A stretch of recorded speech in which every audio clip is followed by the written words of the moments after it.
Orthodox priesthood Hindu family. I was born in a Hindu family to Brahmin priests. My grandfather, my great-grandfather, and my great-great-grandfather were Hindu priests. It was unthinkable and offensive for a daughter of a granddaughter of a priest to come away from that system. I was so hungry for God.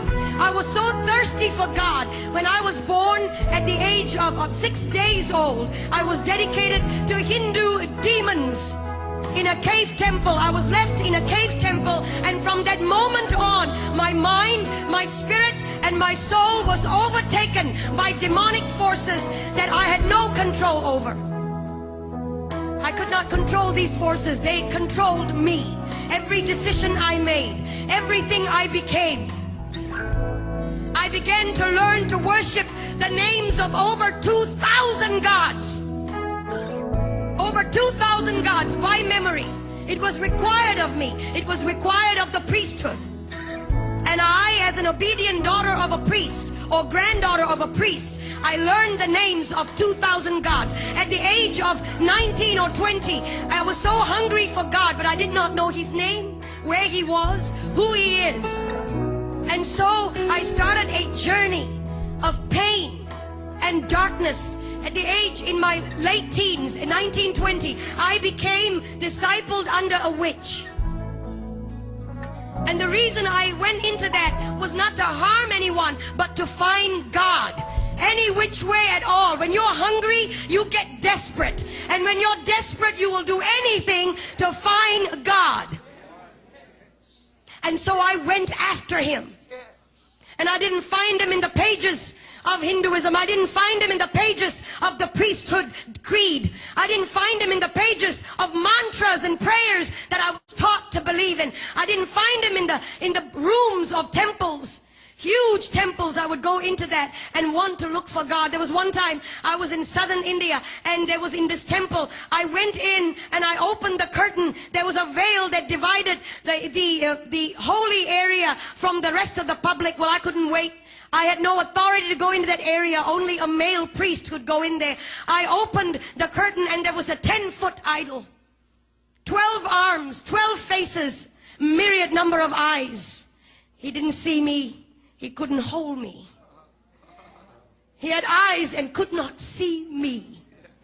Years down the road, I was struck with a demonic pain in my body. From the top of my head to the tips of my feet, I would be in pain. Painkillers and suicide came the order of the day.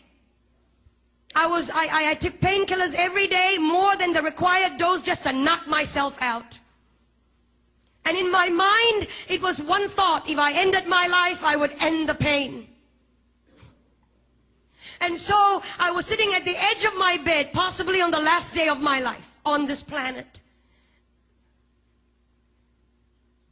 Sometimes, when it all looks lonely, you feel that nobody really cares. Hear me, young people. He's watching over you. He's watching over you. And it may not be tangible, but He's over you. And He loves you. And He'll come through for you if you would just focus on Him and let the other stuff go. And I was sitting at the edge of my bed, frustrated, fed up. And I cried out, like you have cried out, Jesus! I'd heard of that name when I was growing up. Christmas cards. Christian people that would come to my door and tell me He died for you.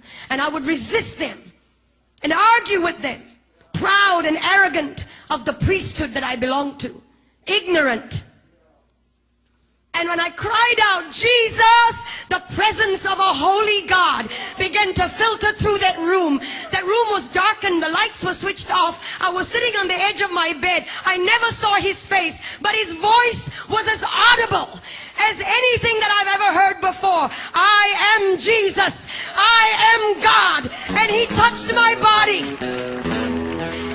No doctor could cure the disease that was in my body. No doctor could heal me. young man, no doctor could provide the answers. Nothing out there can. And I've been there, done it, and I've tried it. Everything, the darkest road, I've taken it. Gentlemen, and he came to me, he touched my body. In an instant, that disease left my body. In an instant, I was healed. I began to feel his power and his presence course through my body. And then I went into this tiny church, about 50 people, and somebody up in front there looked a bit like this platform, and somebody up on this was talking about going into the water. That if you're baptized, you become a new creature. Well, I didn't understand that either. I was wondering how water can make such a big difference. What's the big deal? We take showers every day. I went up to this preacher man and I said, will you put me in this water? Because everything and anything he wants me to do, I'm ready to do it. He has set me free. He has healed me. Anything and everything. No matter the price. No matter. And so they put me in that water. When I came out, legions of demonic influences broke free from me. And I was set free, church. And today, depression is going to go. Heart disease is going to flee.